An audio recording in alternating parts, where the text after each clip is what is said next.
ethically for you, Kingman, if you were going to serve in the Olympics of some sort of your expertise, and in the U.S. you were like 70th ranked, but you were number 1 in South Korea, and they wanted to primary you, give you all the money, would you go play for South Korea? That's tough. That's really tough because my situation is I was born in Korea and I was raised here in America, but most of my life I was. Wait, you're a dual citizen? No, I'm not.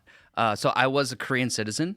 But then in college, I gave that up and I became an American citizen. By choice. Hell yeah, dude. Renounced his citizenship? By choice. That's a real one right there. Yeah, you can stay. It's a little complicated, though, because as I understand the world a little more and I develop in my political philosophy and my beliefs, my affinity for Korea inevitably grows. Like, as a right-winger, I believe in heritage. I believe in ancestry. I believe in inheritance. I believe in these things. And so when I think about my ancestry, well, I come from thousands of years in Korea. I can trace my ancestry all the way back to my founder. I actually visited his grave when I was in Korea last month. And it's like, well, this is where I come from. And so I'm still wrestling through whether or not I'm willing to give that up to fully commit to being an American, because I love America and I really do. But I still understand that I'm an immigrant. I'm a guest. And so, people always say, I say things like, oh, foreign nationals or foreigners should not hold political office in your country. And they're like, oh, so you don't think you should be able to? I'm like, yeah. Yeah, I don't think I should. I agree. I was born in a foreign country, and I should not be able to hold public office in America. People try that all the time. Like, I don't think that the vote should be universal enfranchisement. I think there should be like real. Yeah. Wait, let's rewind this. No, hold on.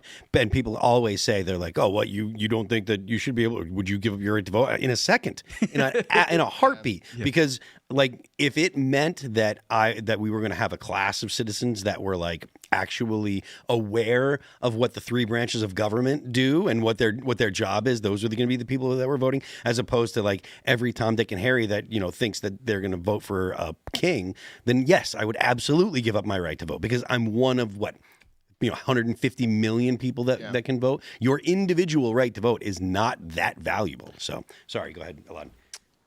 I think there's a lot of cope surrounding foreigners being in elected office in the United States.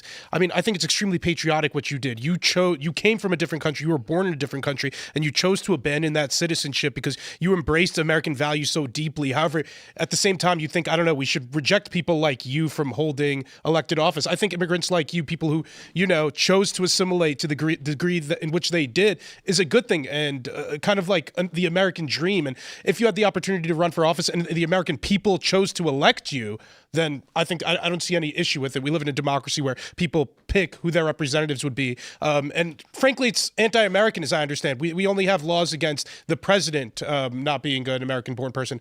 But as far as the rest of the elected officials go, Kingman, I think you can be one of them, even though you weren't born in the U.S. of A.